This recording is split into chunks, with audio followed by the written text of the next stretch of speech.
This is An American Workplace, a podcast dedicated to rewatching and discussing NBC's beloved mockumentary series, The Office. My name is Katie White, and joining me as always is my good friend and co-host, Chad Hopkins. How you doing, Chad? I'm doing okay. I'm a little bummed. My summer's over officially. I started work today and I'm tired. I took a nap already. It's off to that kind of start. But it's okay. I've got coffee. I've got a large amount of coffee actually for podcasting purposes. And so I'm good. How about you? The 2019-2020 school year. Good.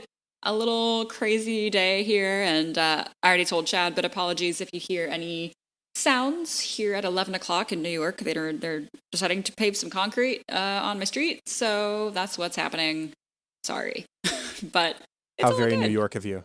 I know, truly. It's like, who needs to sleep? But before we get moving into our episodes, a couple of housekeeping things, introductions. We have an Apple Podcast review from Juju Hill, and we have some Twitter activity messages and tweets from Michelle, from Cole, Robert, Dan, Angel, and Aaron. So thank you all for reaching out in your various platforms. We appreciate hearing from you.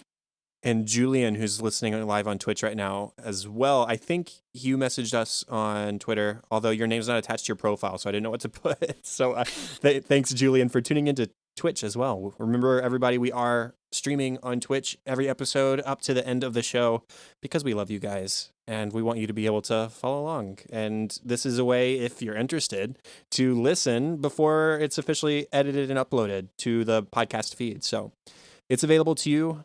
One more thing that I did this week, I saw it's office related, I promise.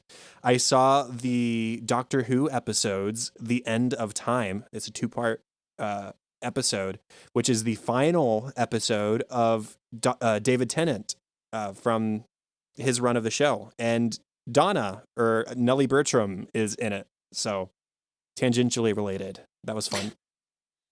And regarding Twitch, we highly recommend watching Twitch if you like some messy, unedited podcasts. You get to hear. I like nothing better than messy, unedited podcasts. That's really where we thrive, and you can see it in its raw glory on Twitch from here to the end of the series. So we encourage you to do that. Yeah, plus our faces. Plus our faces. Our voices aren't enough for you. Yeah, you can see what we look like. Okay. Not exciting. Okay, moving on. Starting off with The Whale. It aired on November 15th, 2012. It was directed by Rodman Flender and written by Carrie Kemper. David Wallace has landed a meeting with someone from the Scranton White Pages, the white whale of the paper industry, and he has asked Dwight, as top salesman, to meet with the person in charge of the account. They don't know this person's name, but they do know that she is a woman, which reveals a problem. Dwight can't sell to women. The women of Dunder Mifflin Scranton try to help him out. Is he a lost cause, or will he be able to learn before the sale? So before we get going, I think we should mention Andy. He has set sail to the Bahamas on his family's boat, as we saw at the end of the last episode. He took his brother, and Aaron is super bummed and super, hurt that he didn't bring her along. We see just snippets of how things are going. He's sunburnt from head to toe. I could partially relate as of like 2 weeks ago, but it's mostly healed now, which is good. And he has also dropped his drinking water overboard. But hey, it's okay. I've got a desalinator device, which he then drops overboard. And then as of the end of the cold open, he has dropped his laptop overboard. So there goes his contact with the outside world as well. So hopefully all the other sailing goes well because, remember, this is about him showing his dad that he's a man. And it's hard to do that when you don't reach your destination because you lost everything keeping you alive. And then died. Yeah. So hopefully that all works out because he has no mode of communication. So that's sort of what's going on with them. But the big bulk of this episode probably is with Angela and Oscar. Angela tells Oscar that she is suspicious that the senator is having an affair. Now, Oscar is, of course, panicked. He has a talking head where he says, I literally have nightmares in which what just happened happens, where what she just said was said. He says he wakes up in a sweat, and then he makes Angela's husband spoon him back to sleep. So he at least, I guess, has a cope for that because this is a real fear of his, and she has suspect. I mean, she thinks that he's having an affair. What she doesn't expect, though, is that the affair is with a man. So she takes Oscar to the yoga studio that the senator is always visiting. She says that he never misses the noon class. It's hot yoga with Blake. Now, Oscar's antenna goes up because Blake is a unisex name. This could be a female Blake or it could be a male Blake. Now, Oscar's not super concerned if it's a female Blake, and Angela's not super concerned if it's a male Blake. But they're both very interested at this point. It's sad to see Oscar so in the wrong here. He's likely the smartest person in the office, and he knows that what he's doing is wrong, or he wouldn't be having nightmares about Angela discovering it. But I guess it kind of goes to show how powerful our emotions can be and how driven by them we often are. Not that that excuses anything that he's doing, but I mean, these are people that have been working together for years, and here he is doing this behind her back. And Angela, when she first raises her suspicions with Oscar, she says sometimes Robert comes home in the morning with a, quote, secret little smile. And Oscar at first starts, aw, like, oh, how sweet. He's thinking of me or whatever, sweet little smile. And then he has to like turn it into a more non-committal sound as the word goes on. And then when Angela mentions the hot yoga with Blake, Oscar tries to mollify her by saying, hey, Blake can be a guy's name. It's just so awful that he's trying to lessen her fears of an affair by presenting the idea of Robert having an affair with a guy as silly or unlikely. Like, he knows exactly what's going on. He's causing exactly what's going on. And he's trying to assuage Angela's fears by saying, oh, him having sex with a man is crazy. Like, no way he would be with a guy, Blake. And that's exactly what's going on. So it's really awful how he's playing her here. And it gets even worse when Oscar turns to jealousy and suspicion himself after convincing Angela to go with him to the gym to spy on Robert, find out who this Blake guy is. Because, even though the idea of Blake being a guy might make Angela worry less, it makes Oscar worry more. It's like, what if Robert's having a double affair? What if he's cheating on me? Oh, the humanity. Like, it's ridiculous. I feel so badly for Angela here. I mean, obviously she's done stuff like this to Andy in the past when she was sleeping with Dwight at the same time. And something that's pointed out in the next episode that we can go ahead and mention is Angela and Dwight got together before the wedding while Robert and her were engaged, which is why there was that concern over whether Philip was actually Robert's son or if he might be Dwight's son. So, I mean, it's not like Angela's completely in the right here, but Oscar is so far in the wrong. Oscar does convince Angela to go to the gym. They find Robert there, and he's with this itty-bitty, very attractive woman who, if Angela was Robert's type, this woman might also be his type. She's pretty similar physically to Angela. And Oscar, of course, appears to be relieved, and Angela is very worried because look at this cute woman, and she's younger than me, and she's, fit and whatever. But it's revealed that this woman has a boyfriend, and we see Robert engage in a very long hug with a man. And now it's Angela that's relieved, and Oscar who's very worried, and he won't let Angela leave when she's no longer suspicious that Robert's having an affair. Now he's, again, as you said, concerned that he's having an affair on Oscar, which, is that even possible? Can you have an affair on somebody that you're having an affair with? I mean, how deep does the cheating go? And what's interesting here is that he tells Angela that the senator might be gay, given the way that he seemed to enjoy working out with another man. And then Angela kind of presses Oscar. She says, why did he say that? What do you mean? And I'll bring up my discussion topic here, which is the way Angela said that almost seemed like she suspected something. In my opinion, it was sort of like, what do you mean he could be gay? Why do you say that? And it was sort of like, go into more detail, please, because I don't know. Maybe I was reading into the way that she said the line, but it seemed very much like she might have suspected something. What do you think? I don't personally think that she suspected it. I think it was just like, it was just so strange for Oscar to, at 1 second, be comforting her and saying, oh, he's with the guy. It's not a big deal. To all of a sudden, oh, he's with a guy. That means he might be gay. Because I am the authority on that here in this office. Like, it was just like all of a sudden this really rapid switch that didn't really make sense to her. And then the obsession that Oscar displays in this scene with like being really stealthy and, oh, you got to be concerned. Politicians are wonderful liars. You never know. And so I think it would be strange. I think the suspicion arises when Oscar becomes so momentarily convinced that he might be gay. It's like, why would you know that unless you had some sort of personal insight into it? Does that make sense? Yeah, And I so can see that, I actually. didn't necessarily see suspicion on her part, like she already thought he might be gay. I think it was just, and this is like the saddest moment of the episode. I don't have a lot of sympathy for Angela a lot of the time, but this whole storyline that's happened over the last season and a half or whatever, where her husband has turned out to be gay, is having an affair with the man she's worked with for probably at least a decade. It just makes me feel really sorry for her. And it's never worse than in the moment when after Oscar said, "Oh, never mind. I'm just dehydrated. I don't know what I was saying, blah, blah, blah." He's trying to push aside this accusation that the senator might be gay. And then they see Robert making a phone call, and then Oscar's phone buzzes.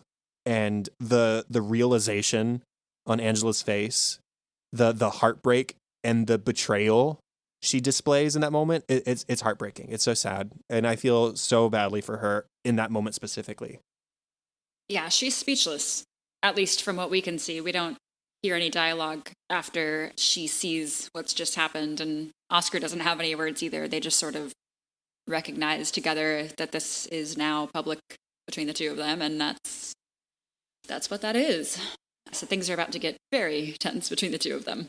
Moving on to Dwight here. So David Wallace calls Dwight, and Jim sort of takes over that that phone call and puts the call on speakerphone. So now they both hear that the Scranton White Pages have dropped their paper provider, so they are now ready to find a new paper provider. So Jim and Dwight, want to make a move on this. But upon hearing that the person in charge of this account is a woman, everyone is really concerned that Dwight is the one to make this sale. Jim can't do it. He's going to be away. And Dwight is the top salesman. It would make sense that he should be the one to make the sale. But it is common knowledge that Dwight cannot sell to a woman. And we see him practice on some of the women in the office, practice selling to them. And it goes absolutely miserably. He does not know how to speak to these people. And it's just incredibly awkward and inappropriate and just not how you would talk to a person.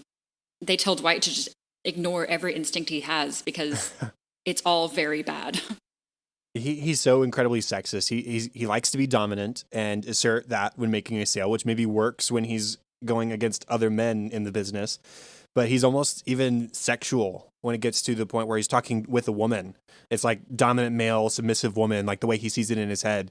And whether it's intentional or not, it's really disturbing, even against other women in the office. And so the women eventually deem him a lost cause.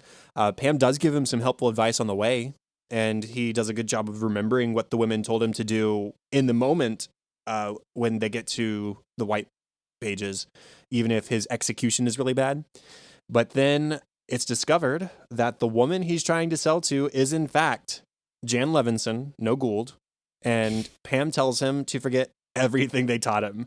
So he's been told to forget everything twice this episode. First, everything that is his natural instincts, and then everything that he was taught. So there's some confusion going on, and Dwight keeps trying to do some of the stuff he was taught at the office earlier that day. But we find that Jan had kept her identity a secret because this was originally intended to be a trap. She was trying to get David Wallace himself to come, because the last interaction the two of them would have had would have been David firing her and her suing the company. So she was just trying to get like some sort of revenge, like drag him along and then not buy paper from him. So when it is revealed that it's Jan and they talk a little bit, Jan has made it clear that she has no intention of buying paper from them. Dwight says, hold on a second.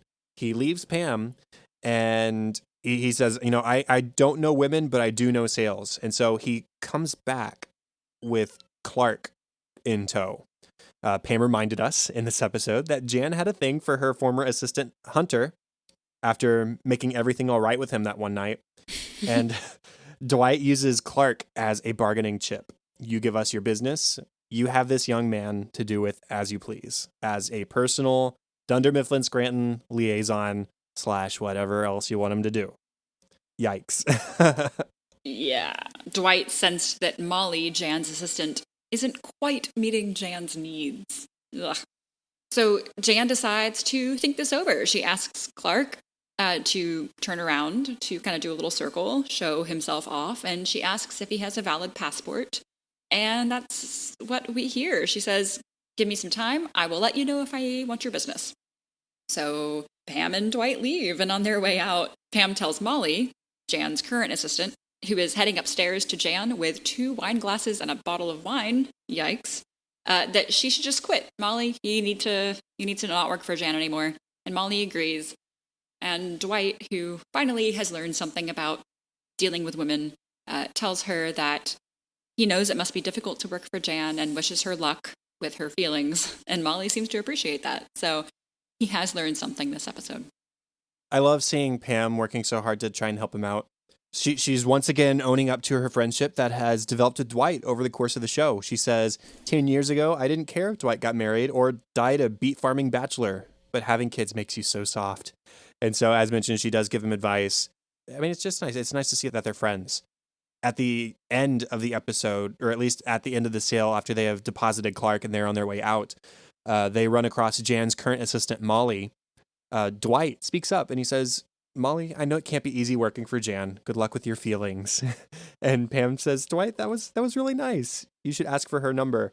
And this is more of a funny moment, but it leads into this moment where Dwight reveals that he didn't get her number, but he got her license plate number, which is all he needs.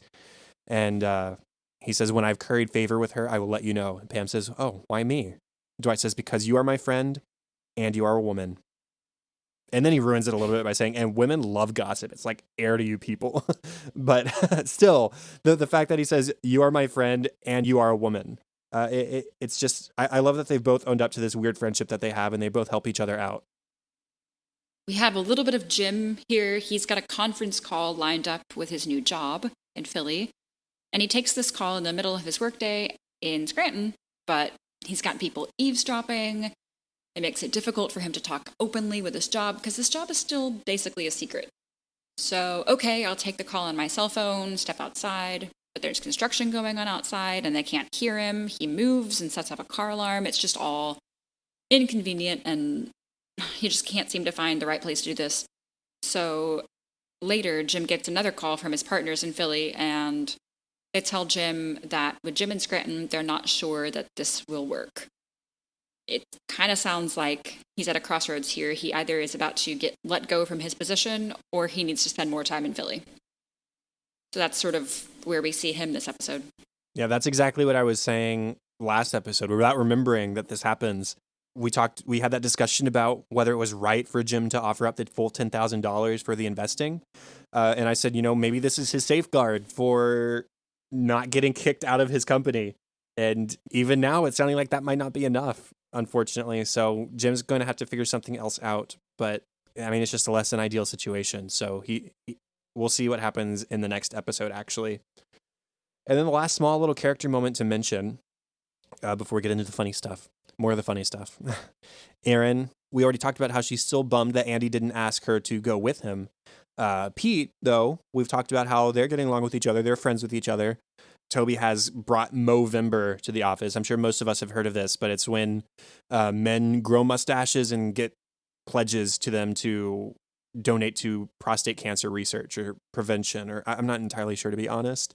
But anyways, Pete has grown a, quote, mustache, and Erin basically tells him that she's not a fan. And the very next shot we see is him walking out of the bathroom with a razor and a freshly clean-shaven face. So her opinion seems to matter a lot to him. And, we've always said in this podcast that we try not to spoil what is coming up next. And we're not overly hinting at upcoming story points any more than the episode itself does. So just make your own assumptions about what's happening here is what I have to say. Context clues. Yeah. Maybe I can use the dialogue from that exchange between Erin and Pete as a transition into funny moments because her reaction was pretty funny. So, as you said, she does not like Pete's mustache. Pete walks up and Erin kind of startles. She goes, oh, sorry, I just saw your face. And Pete says, oh, I'm sorry, it's for the thing. And she says, I know, that's great. It just makes it look like there's an eyebrow in the middle of your face. And Pete says, oh, wow. Which is not a compliment. Aaron says, oh, a handsome eyebrow, but it makes your mouth look like an eye socket, which isn't bad. But you look like a Cyclops whose eye fell out, which is great. It's such a great cause. That is such a funny scene. And she's like fighting disgust as she's going through these lines. She's like, you look horrible, but it's so good. We have the cold open this episode, which we already talked about what's happening with Andy. But my favorite part of the cold open is one of my favorite Erin moments, and one of the Erin moments that I frequently casually reference. She says, last week, Andy set sail for the Bahamas to sell his family's boat, and he took his brother, but not me. I was kind of sad at first, but then I remembered that Bob Marley song, No Woman, No Cry, which is not the intention of the song whatsoever, which is why I find it so funny. I went through a very brief but enjoyable Bob Marley phase in college, and so that always makes me laugh. Dwight talks about the white pages and how it's the white whale. He says, do you want the white pages? No. Do you use it? No. Does it inexplicably show up at your doorstep 3 times a year? Yes, yes, and yes. And then he says, there's a reason that we in the paper industry call it the white whale. And then he has this white pages book. And in a very sexual voice, he just says, look at all that sweet blubber. And it's just not what I would have thought when I saw white pages. But I guess to someone in the paper industry, it's a cash cow. Yeah. When teaching Dwight, Phyllis gives an example of how to sell to a woman. She says, oh, are those your kids? They're so cute. They could be models. Later, when in Jan's office and seeing the picture of Astrid, Dwight says, your daughter could be a bubble bath model. I could just bite her head off. he's trying, but not quite there in the execution. This great moment between Dwight and Erin, when Dwight finds out that David Wallace wants Dwight to be in charge of this account or in charge of getting this sale. Dwight is thrilled. He says, David, I'm going to have to put you on hold. And he puts him on hold. And he celebrates. He says, eat it, Jim. Eat it, Phyllis. Where's Stanley? And Erin says, oh, he's in the bathroom. And Dwight says, would you run to the bathroom and tell him to eat it? He says, oh, of course. And Dwight celebrates some more. And he goes, hey, David, I'm back. And from the kitchen, we hear Erin say, eat it, Stanley. So funny. I'm not even sure that she knew exactly why, but she's just happy to be playing. Pam is trying to stall for Dwight while he goes and fetches Clark. And so she tries to appeal to Jan as a mother, knowing how obsessive Jan was and still is. She says, hey, can I see more photos of Astrid? And Jan says, fine, I will show you one slideshow. and Pam just sort of Jim faces the camera. And then at the end of the slideshow, well, first of all, the slideshow itself is just a work of art. It's Jan that's a word for it. Singing this song that she wrote. Mommy, you're a princess. Mommy, you're a superstar. Mommy, you're the greatest. How can I fill your shoes? And at the end, Jan has written out Love, Astrid in children's handwriting. And Pam assumes, of course, that Astrid has written this. And she says, oh, it's so cute how Astrid signs her name. And Jan says, oh, well, that was me. I wrote that. And Pam says, oh, because Cece does, the backwards E's that way too. So I just thought, and Jan attacks Pam for that. She says, Cece can't spell her name. It's 2 letters. And Astrid is, so many more. There's some adults who can't even spell it.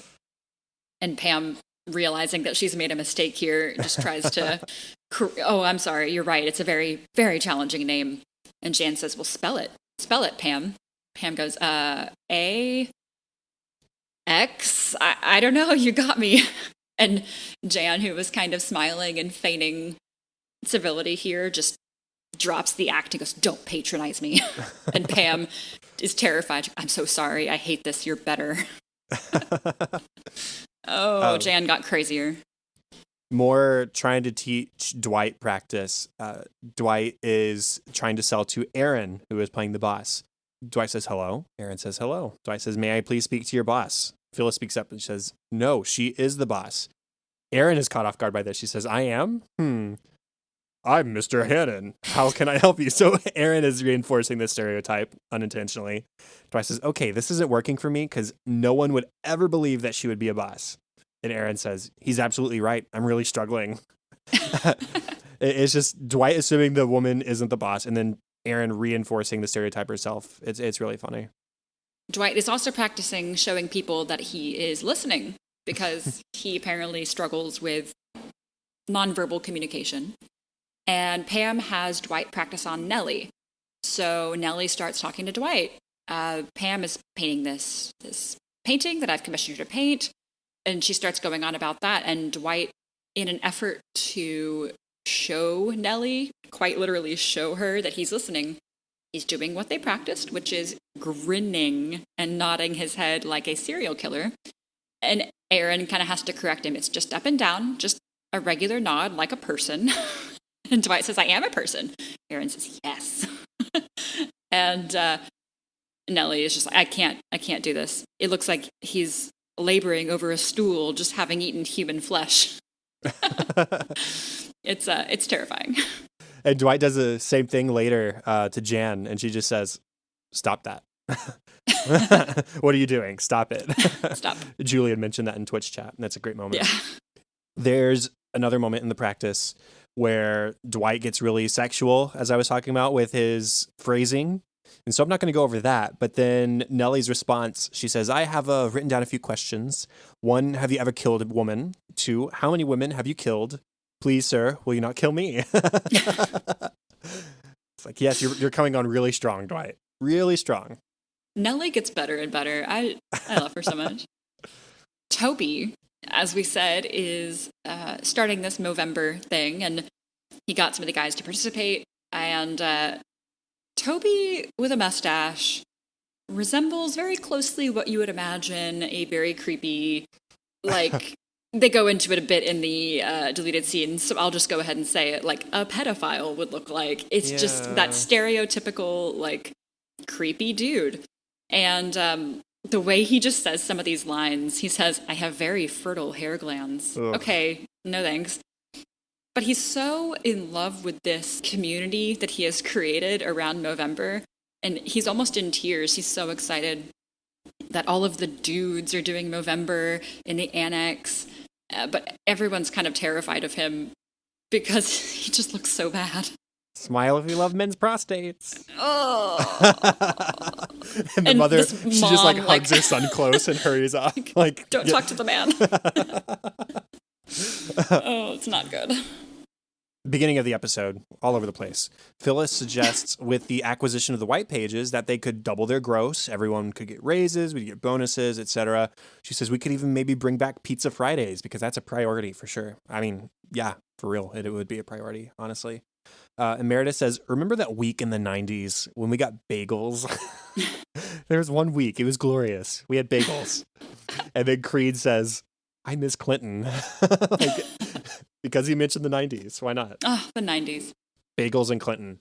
The highlights of the 90s. For sure. Maybe my last one in an effort for time. Angela and Oscar, when they're spying on the senator is stretching with this tiny lady, as we mentioned, and Angela is so just amazed that he would deign to do this. And she says, look at what they're doing. Look at how they're stretching.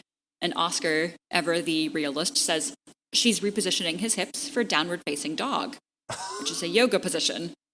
And Angela misunderstands. She says, yeah, I've heard of this, dog style. Yeah. She also says something like, she's a petite 00 for sure. For sure. She's always been so proud of her size.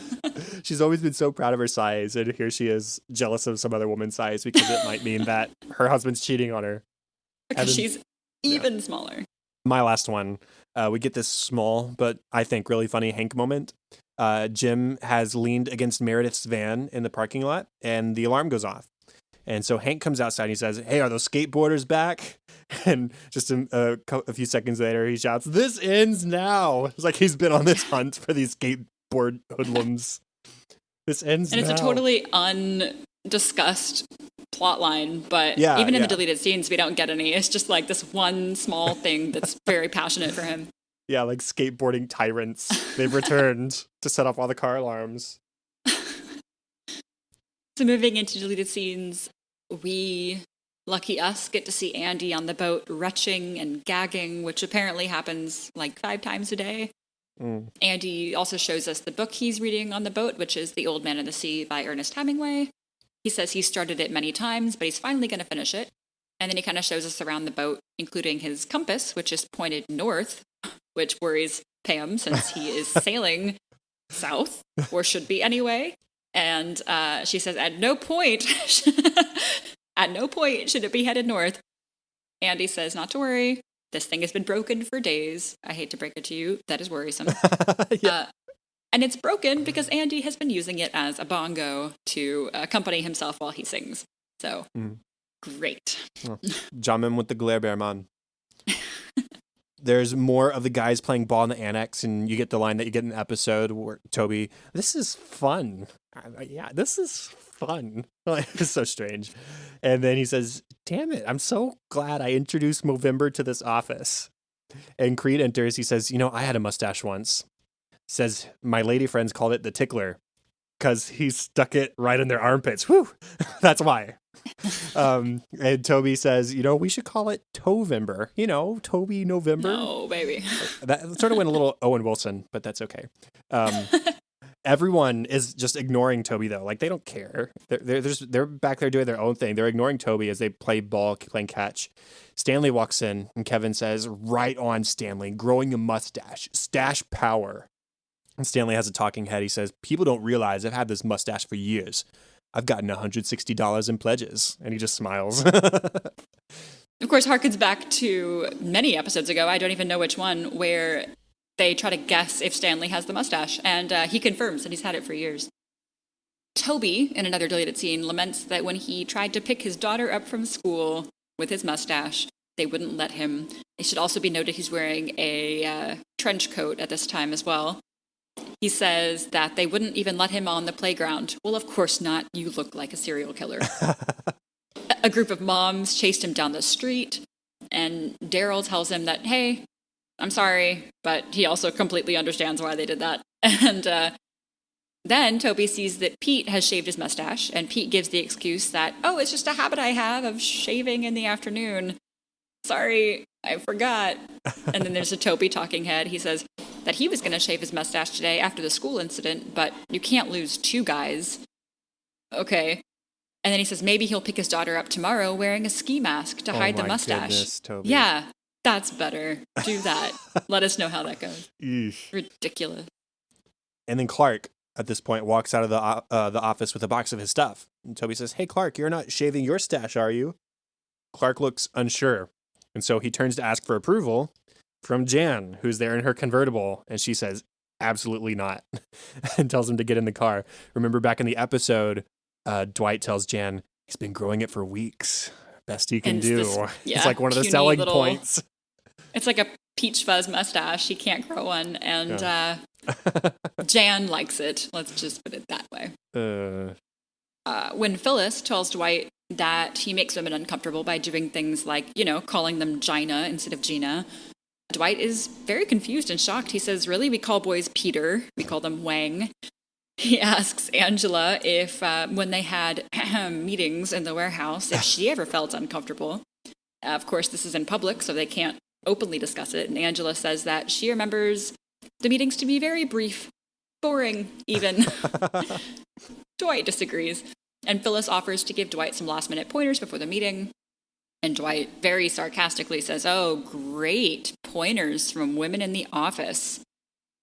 And Nellie, okay, so are you going to take it? Are you going to take the advice or not? Dwight says, well, I said great, didn't I? Yeah, but maybe watch your tone. Pam has a talking head. She says, I just want to make it clear that Dwight would never willingly hurt a woman. Although, if she steps into one of his booby traps, that's on her. Fair. And then she's talking to Dwight in the conference room, and she says, you're going to lose this sale, Dwight. He says, Pam, what do women even like? She says, a lot of things. He says, do women like pizza? That's the same thing Michael asked about black people, by the way. And and she says, a lot of them like pizza. Yes, a lot of them do. And he just responds, okay. Like, that's given him some greater understanding or point of reference for what women like. I mean, It's true. I like pizza. We do You like pizza. It's our biggest common ground. White people like pizza. Black people like pizza. In his car, Dwight rocks out to pump up the sale because we know he likes to headbang in his car. And he's like yelling, make the sale, make the sale. And Pam is in the car with him, and she's mildly uncomfortable at the very least. So Dwight puts on some soothing, soft music for her, which is really sweet. And now they're both ready. He's pumped, she's calm, and they can get out of the car. And Dwight says, smell that, Pam? That's phone book. Weak men can't lift it, strong men can't rip it in half, but you and me, we're going to sell to it. I like that scene, that he kind of calms down his routine for her. Yeah, I really like it too. It contrasts with what Dwight has done with Jim before a sale in the past. Shows that he can be considerate, and he holds the door open for her and lets her enter the building before him. So it's really sweet. Jan and Pam, we get more of them hanging out while waiting on Dwight to return. Jan says, Astrid will be fine. My sperm donor was a Caltech physicist. So it sounds like she went and found out more info about the father after the scare that it might have been Kevin. Yeah. And she says, your sperm donor sells paper. Pam says, by my sperm donor, do you mean my husband, Jim? Jan says, I'm just saying, your sperm was free. You get what you pay for. Oh. Pam says, well, Jim and I love each other, so that's got to be worth something. And Jan gets on the offensive. She says, so now you're saying that I'm unlovable? And Pam's like horrified. Jan continues, that's what you're basically saying. And so Pam apologizes. Jan says, no, I get it. I hear it. There's just this uncomfortable silence for a moment. And Pam says, do you have another one of these? Gesturing towards the slideshow. She says, let's see it. And so Jan calls for Molly. And then they just sit there in silence while they wait for Molly to bring another slideshow. Oh, Jan got crazier. Ugh. All right, well, we already covered my discussion topics, so let's have you bring us in for the new episode. Okay, we were talking about The Target. It aired on November 29th of 2012. It was directed by Brent Forrester and written by Graham Wagner. Angela now knows about Oscar and her husband, and she is murderously mad. Literally, she hires one of Dwight's friends to kill Oscar. Luckily, it turns into just a kneecapping, and not even that in the end. But it's all very tense. It turns the office upside down, for the three of them anyway. Meanwhile, Jim has to convince Stanley and Phyllis to help him out while he works part-time in Scranton and part-time in Philly. It's only the next day, okay, after the previous episode. It's one of those rare back-to-back days in the office. Oscar starts his day freaking out over whether his secret is out and whether Angela will be upset with him or not. He says, if she's cold and awkward and cruel to me when she comes in, then great, it's business as usual. And so he's really worried. He can barely get a word out when Angela does come in and doesn't say anything at first. And then she says, hey, can I ask you a question? And he's sweating it. He's really nervous before she asks, is it cool in here to you? He's automatically relieved. He has a talking head. He says, I'm not really surprised because this is a woman who married a man who is obviously a homosexual. She basically has her head in the sand. In a way, I feel sorry for her. He says, I guess the universe rewards true love. Ugh. But during this talking head, we see Angela in the background just sort of staring. She knows something. Didn't let Oscar know that she knows. And she's even holding a pair of scissors, point out. So it's kind of disconcerting. And on a phone call that he makes later in the episode, he told Robert that their secret was, he had told Robert apparently that their secret was in danger of being exposed. So I wonder, do you think he gave Robert the context of how that discovery happened, that they were spying on him? Or do you think he was just sort of like, Angela suspects for some reason without giving the greater context of the situation? I definitely think the latter. Yeah, I think he wouldn't tell the senator that they were spying on him. He's smart enough that he could come up with an alternate plot for that. That's definitely what I think happened. As I mentioned, we see Angela approach Dwight in private. She tells him to meet her at the old place in 5 minutes because she needs him. Well, he, of course, takes this to mean that they're going to have sex. So when she arrives, he's naked except for socks, but it's not that kind of meeting. She demands he put clothes back on. She needs someone who works outside the law. And so she wanted Dwight's services originally. But at first, Dwight declines, but then he agrees to maybe call a friend of his. So Dwight and Angela meet Trevor, who's a super sketchy guy in a super sketchy van. And she tells him that she wants someone to be murdered. The big M, as Trevor says. So Dwight tells Angela that he's against her having someone murdered. He suggests that, maybe she could defecate into a paper bag and put that on the person's porch. Devastating. Yeah, devastating. Which is about as physical as it should probably get. But Angela insists that it must be physical retribution.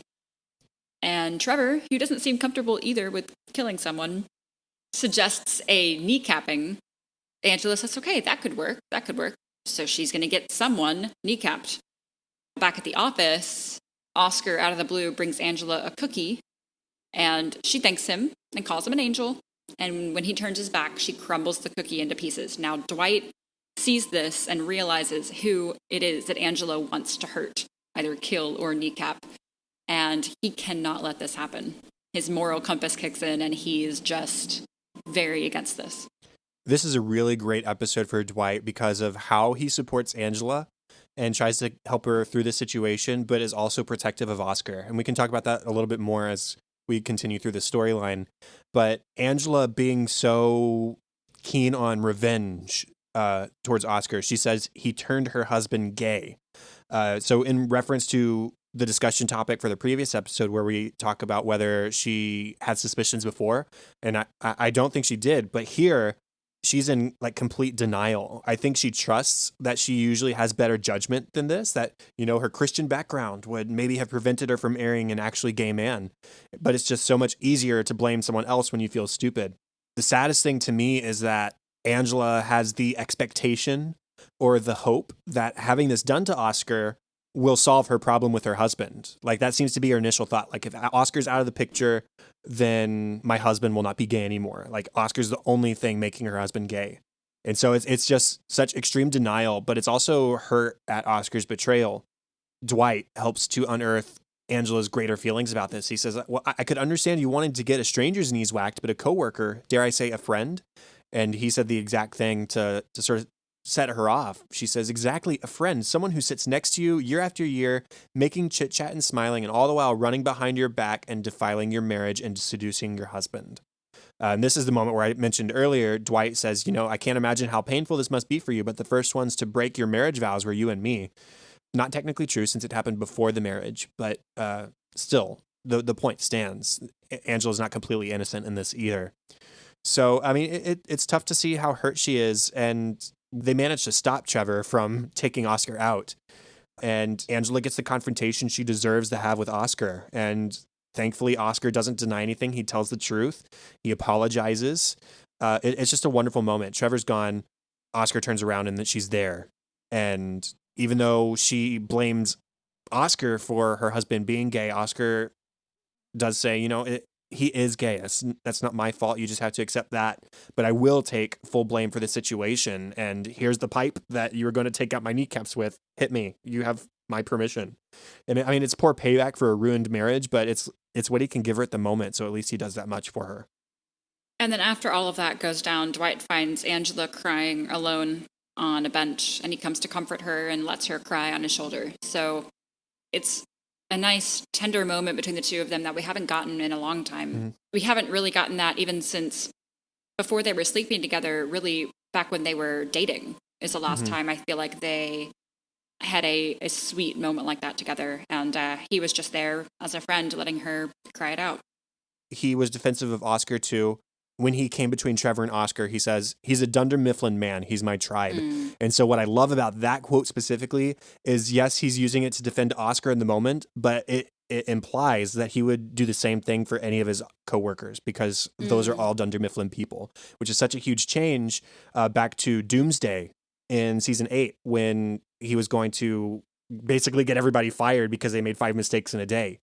And he ended up turning it off because he realized how much these people mean to him. So I love the implication that had it been Meredith even, or Creed, or whoever, any random person, and maybe you could argue that Creed or Meredith wouldn't be included in this, but the fact is he says Dunder Mifflin people, and so these are all his people.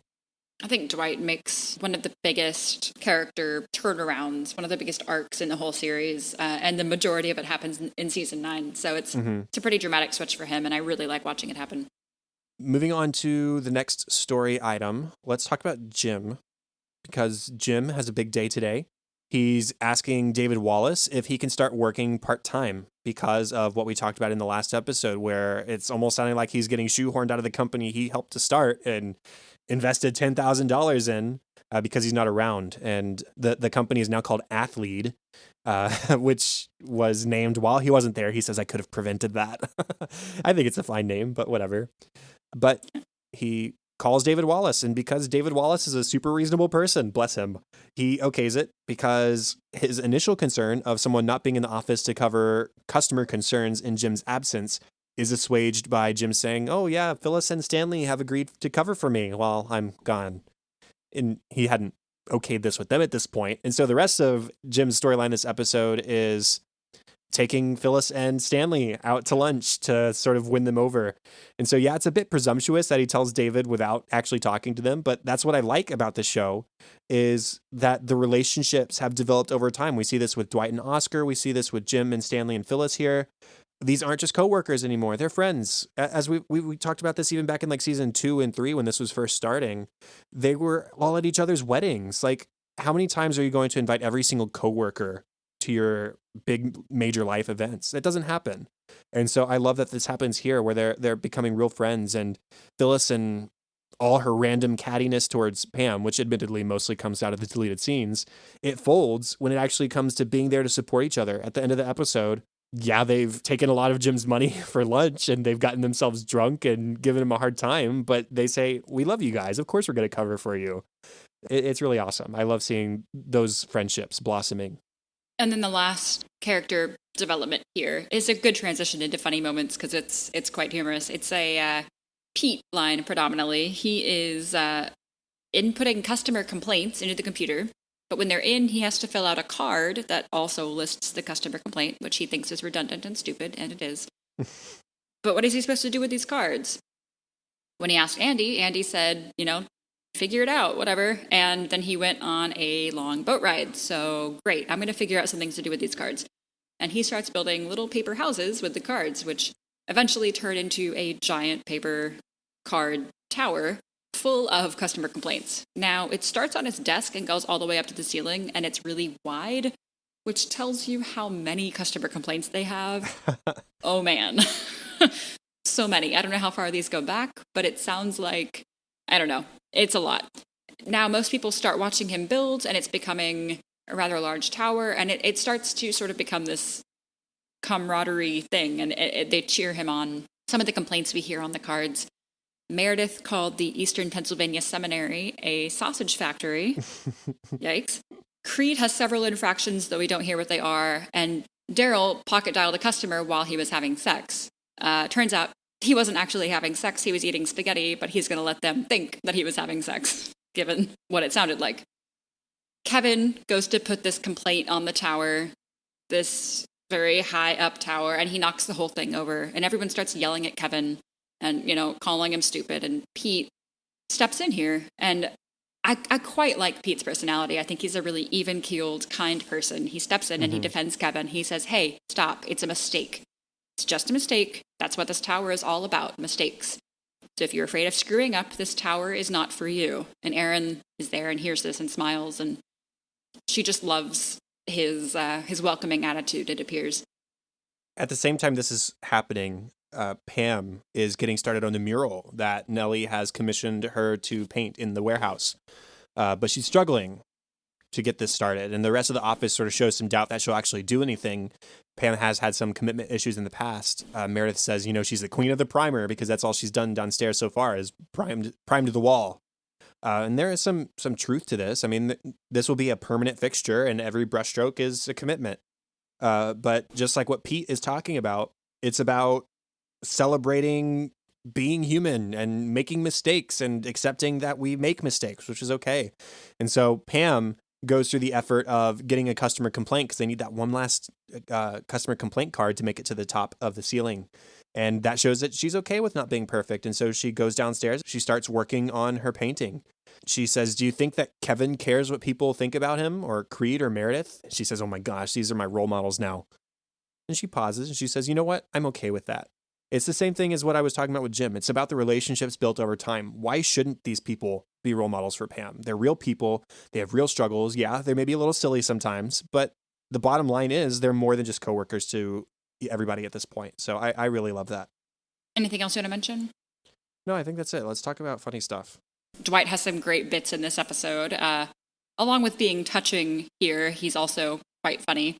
This great line, though a bit crude, when he turns Angela down the first time for his vigilante services. He says, "Oh, I'm sorry, your vigilante privileges ended when you broke up with me.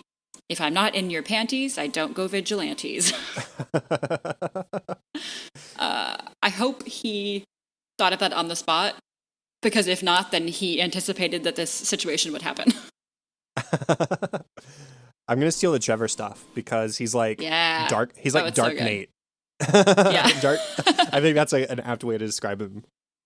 So when Angela is first meeting him in his van or whatever, she says, "So what are your credentials?"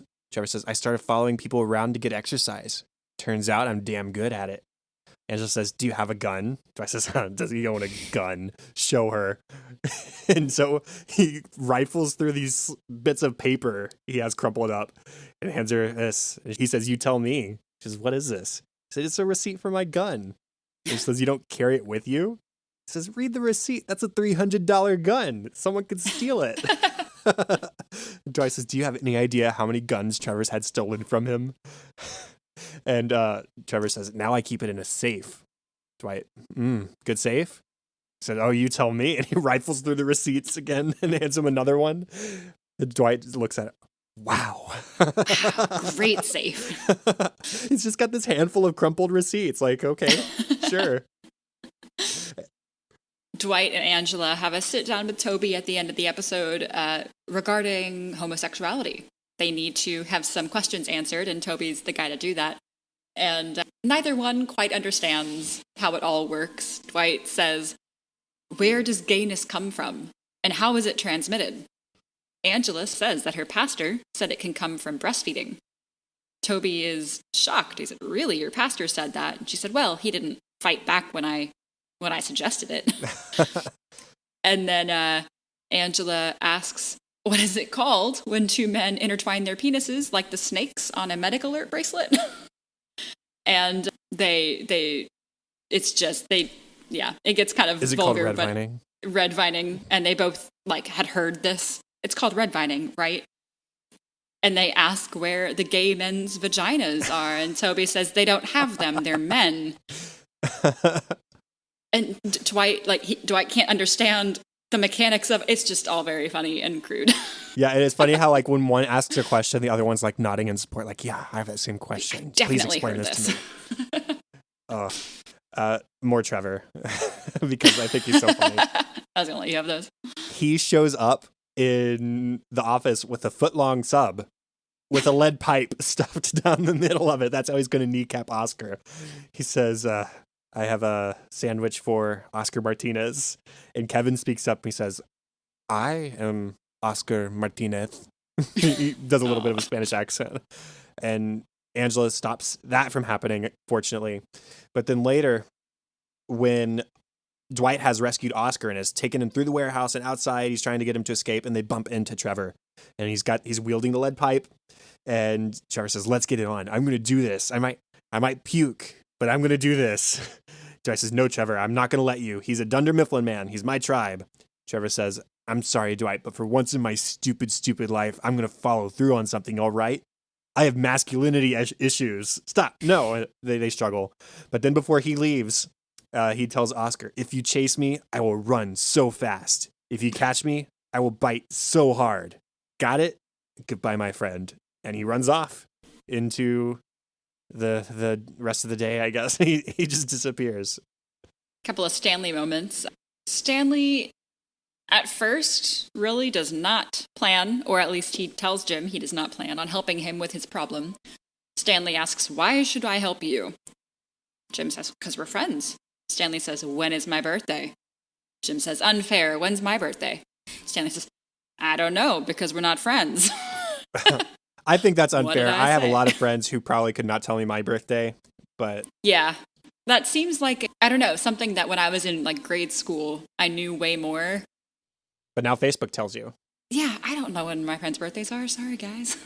I have a really good memory for that kind of thing, but it's pretty much just me. My friends don't, but that's okay. Pam says, I can get us a customer complaint. And so Aaron says, okay, the client is Haymont Brake and Tire. They're family owned, but don't let that take away your edge. Nellie says, come on, Pam, I know you can fail. I see failure in you.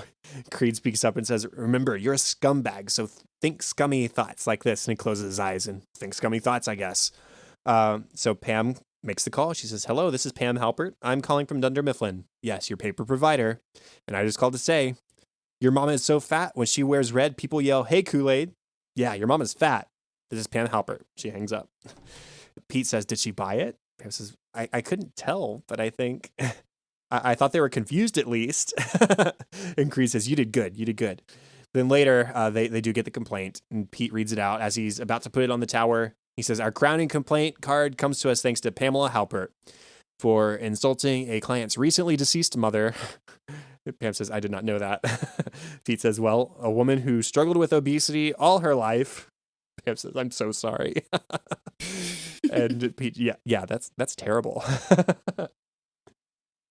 One of my favorite moments from the episode, Kevin is a very bad cheerleader for Pete trying to build the card tower. Kevin is watching this and he says, make it go taller. Pete says, yeah, that's the idea. He's building a low, wide base to make the tower go high. And Kevin says, no, not taller this way, side to side, taller this way. And Pete says, okay, well, I've got to build a wider base first before I can go higher. And Kevin says, you're not getting this, Peter. Make it go wider up. He's like really patronizing to Pete. Pete says, yep, will do. And Daryl walks in and goes, what are y'all doing? Kevin says, me and Pete are building a tower. Daryl says, cool, but it should be taller though, right? Kevin says, obviously, he's a sweet kid, Daryl, but he's not the sharpest guy in the drawer. Make it go wider up. Dwight has several funny one-lines. He says he and the senator are gaying each other in reference to Oscar. And then when he's trying to save Oscar later, he says, oh, don't lie. I'm trying to save those precious knees you're always bragging about. I'm sure Oscar brags about his knees all the time.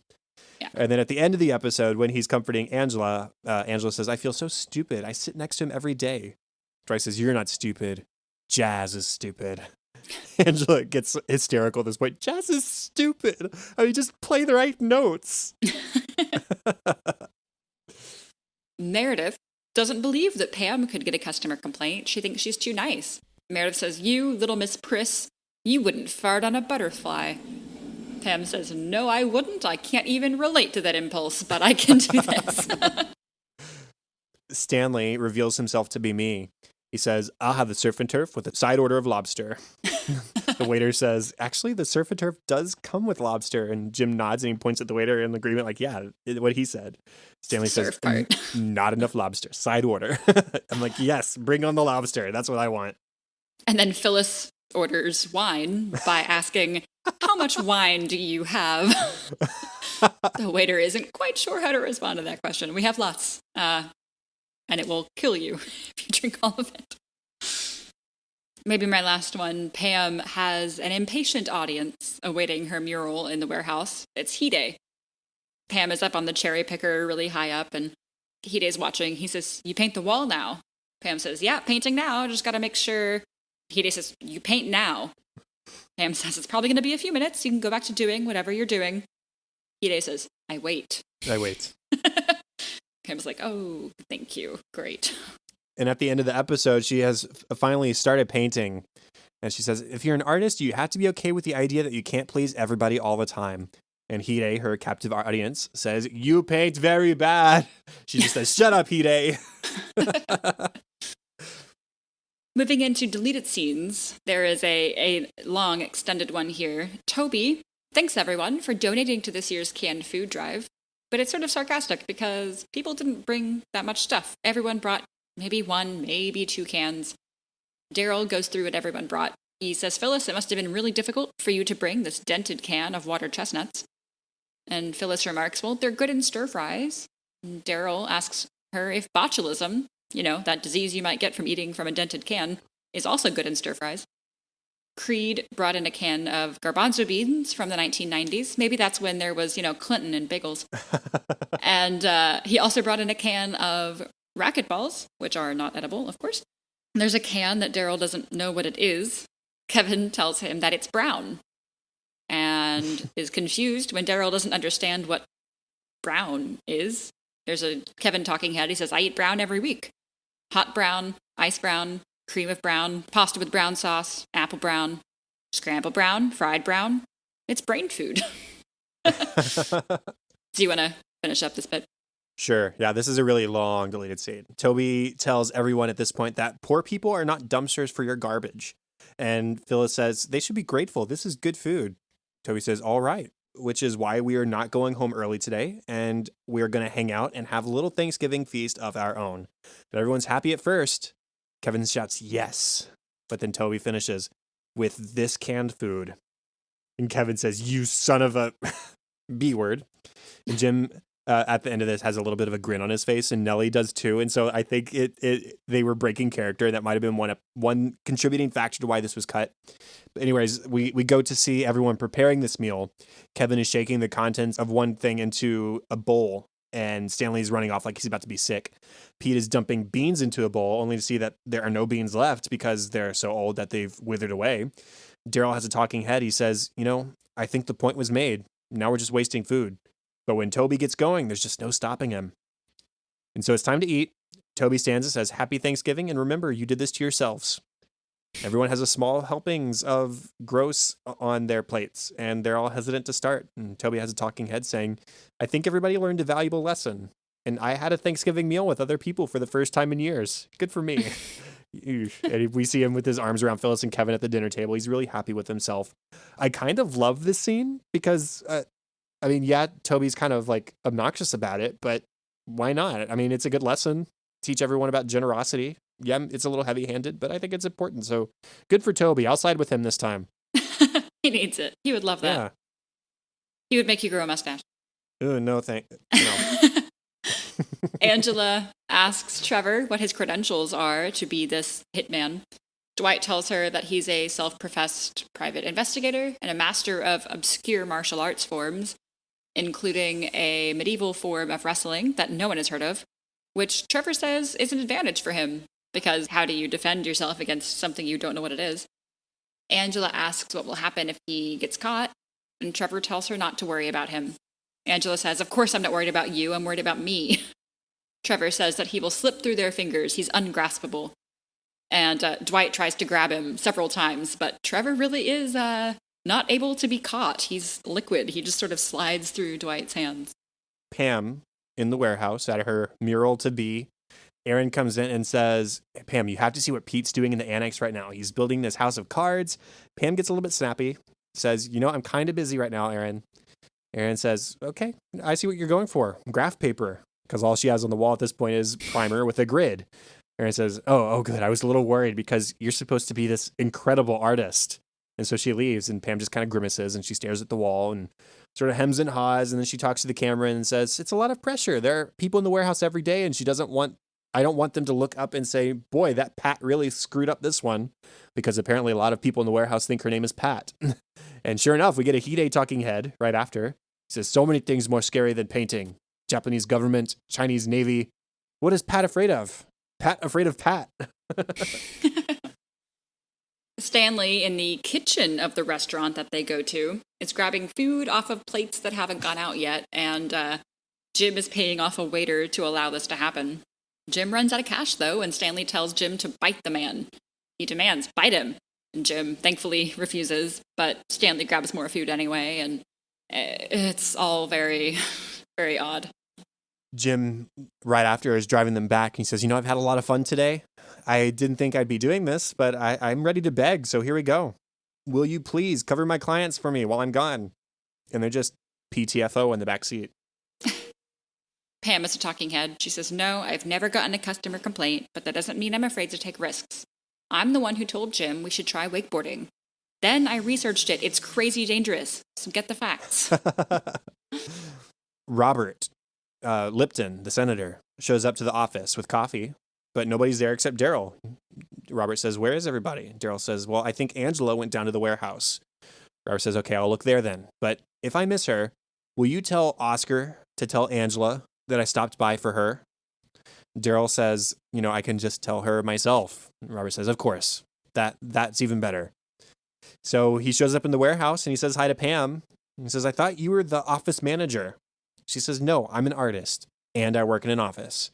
And then Pam has a talking head. She says, "I guess I can handle criticism from Hide, from people whose mamas are fat, from people whose mamas are so small that they could hang glide on a Dorito. Anybody." That's a Marcel the Shell reference, Oh, which is is it? the Oh, that's one funny. voice that I can occasionally do, but I have to be in the right mindset, so I'm not going to do it. There's an Erin talking head. She says that Pete really sticks up for the underdog. And in my book, that's the best dog to stick up for. The little dog that's underneath the other dogs, way at the bottom. So yeah, good guy this Pete. I like this guy. What's happening? She likes him. Like. Okay, discussion topics. I actually have two. They should be pretty brief, though. So at the end of the episode, when Dwight is comforting Angela after the confrontation with Oscar, she says, "I don't like your friend Trevor." Dwight says, "I don't like him either. And yet, I really like him." I was wondering how you interpreted that. Like, what do you think Dwight is really saying? Or maybe even like what Angela doesn't like about Trevor. Like, I'm just curious to interpret these people's opinions of Trevor and how they got to this place. Okay, I can answer the Angela side of that, I think, pretty easily. He's everything that Angela is not. Trevor is. He's violent. He's a weirdo. He's just creepy, and that's sort of everything that Angela tries to not be. And he sort of brings out her dark side. Yeah, and that's just not her, style. Dwight, I of course haven't thought about this. It's the first time I'm hearing the question, but I think it might be a sign of his changing personality a little bit. I think past Dwight, who's that friend that he took to, not Beach Day? Rolf. Was it? Rolf, yes. Of course, every friend we've met of his has been very odd. But I'm thinking, I think past Dwight would really like Trevor, and so they are friends from the past. But I think the way that Dwight was so against Angela before he even knew who she was planning on hurting, he was so against her doing this that Trevor, being the kind of guy who would murder somebody or who thinks that he would murder somebody, I don't know. I don't think it's actually up Dwight's alley. I think he thinks it is, but I don't think it actually is. I don't think that he would really hurt someone. Dwight. I'm just curious at the order that he says it. He says, "I don't like him either, and yet I really like him." So Yeah. I'm just trying to figure out what parts of him turn him off and what parts of him turn him on as far as friendship goes. Like maybe it is the violence. Trevor, we didn't say this in the episode. Trevor was a volunteer sheriff. He was in that volunteer program that Dwight was in back in the day. So that's how they met. So maybe it's those emotional ties, those nostalgia ties that he really likes about Trevor and that he is a friend. But it is the more violent aspects, the more unhinged aspects that sort of make him turn away from it. I don't know. I'm curious to hear other people's opinions on that. My other discussion topic, which is more fun. What other items do you think Trevor keeps receipts on hand for? I would just say other weapons, locks to his safe, a receipt for his car, proof of purchase. I don't know. I just had What a do you funny think? thought. What if he has a receipt for like a Motorola Razor? Like, like an old school phone that used to be really popular or something, and that's why That he Dwight was no longer has. Yeah, that's the reason Dwight was hesitant on whether, or not hesitant, but he was unsure whether Trevor would get back to him really quickly. He says, now all we have to do is wait. And Trevor ends up texting back real fast, but that would be funny. Yeah, I have a phone. Check it out. Bragging about a phone That's that a you good don't one. really need to brag about anymore. I like that. That's a good idea. Good thought. Okay, we don't have to linger on that. Before we finish up the episode, we have 2 voicemails. We started with 1, but somebody actually called during the show, and we're going to play it. So how about Yeah. that? Okay, the first one is from Megan from Washington. Hi, Chad and Katie. This is Megan from Walla Walla, Washington. I wanted to thank you guys for sticking with the series, and it's just been really fun to listen to your take on The Office. Since you're getting close to the end of the series, I was wondering how you guys think The Office as a show has impacted American television with its sense of humor and its format. Just interested to see what you guys think. Have a great day. Bye. Okay, how do we think that The Office has impacted American television? My initial thoughts are that it kind of created this genre following The Office in the Mike Schur universe. We've got Parks and Rec, we've got Brooklyn Nine-Nine, we've got Superstore, we've got The Good Place. I feel like I'm missing one, but they all have their own identity, but it's sort of one of those things like if you like The Office, you will like these other shows too, generally speaking. And I can't quite put a thumb on what that is, but I think that it has stemmed from it several shows that have sort of shaped modern television, if that makes any sense. Yeah, I don't know if I could list any specific ways in which it has influenced things. Certainly the direct spin-off, well, not spin-off, you know what I mean though. Parks and Rec is, I think, the most obvious parallel, just because it is still Mike Schur and Greg Daniels, I think, was involved in that one as well. And it's the same sort of mockumentary format. I don't watch a whole lot of other shows that feature a mockumentary style format. Even Superstore, there's very similar like character and story beats to The Office, but it's not mockumentary style. There's not like talking heads and stuff like that. But what I think that the show did more than anything was bring forward some of these big names. I mean, Steve Carell wasn't big until The Office, and maybe you could attribute a lot of that to like the 40-Year-Old Virgin as well, which came out around the same time. But they brought Steve Carell into the forefront. It brought Ed Helms into the forefront. It brought who else? John Krasinski, who's John now a big-time Krasinski. director. Yeah, I mean he's doing his own things. He's a big time director, and he's Jack Ryan on Amazon. That's a big character. So yeah, I think more than anything, yeah, the sense of humor has lasted, but I don't know if there's any shows that have captured the same sort of. People like to call it cringe humor. I sort of hate using that word, but it's sort of apt in describing the show. I don't know if anybody's highlighted that the same way that The Office has, but the more lasting impact that The Office has had to me, rather than on other television shows, is just like its staying power and rewatchability. I mean, here we are 6 years after the show ended, and we're still talking about it pretty in depth. And people watch it on Netflix all the time, and people are buying it on DVD and on digital now that it's leaving Netflix in a year. And I mean, it's a big deal. It's like a, I think that zeitgeist is the word. It's just like it's got this huge following, and so that's the biggest takeaway I get from the show. So yeah, absolutely. Thanks for that, Megan. And then we got one more voicemail while we were recording from Corey in Oregon. Hey everyone, this is Chad from the future cutting in to say we did respond to this voicemail, but we are cutting it from the public release of the show because it contains some slight spoilers for what comes later in season 9.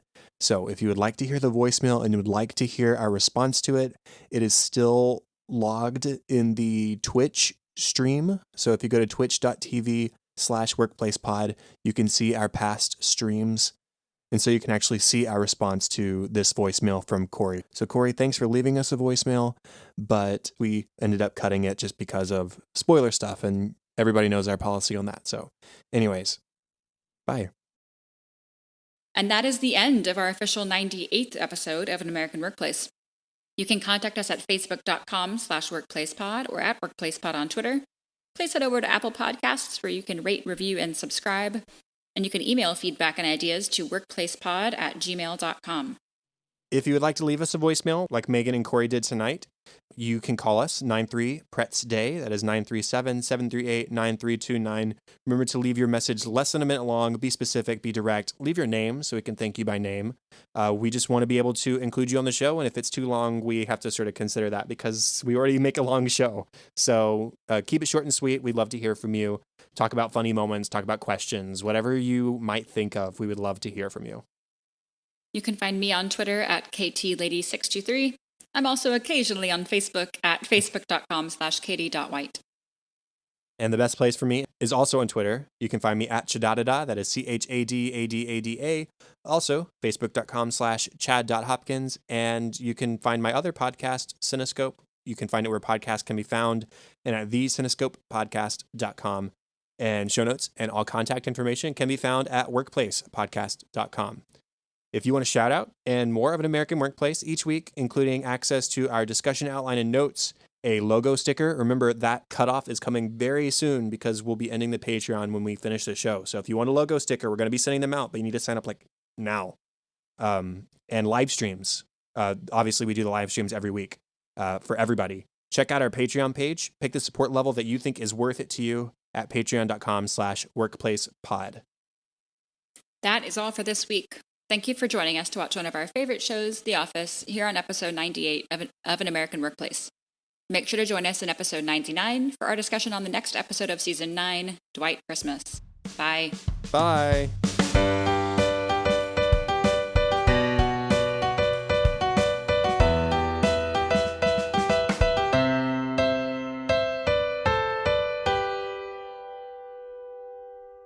So, fun interlude, real quick. My second one this episode. We're 5 minutes in. I was worried. I was worried as you were reading the introduction just now that I hadn't written my plot summary. And so I was prepared. I was thinking, okay, what plot points do I need to cover as I improvise this right now? And I scrolled to the bottom of my notes and I'm like, oh, good. I wrote my plot summary. We have much more major infractions on this podcast besides not writing a summary. So you could have winged it and it would have been fine. Yeah. Okay. Which of course harkens back to, that's not a word. Is that a word? Yeah, harkens, yeah. Yeah, okay, I used that correctly. Look at you using words. Harkens back to, I use words all the time. Sorry, I'm looking for an emoji to send in the chat.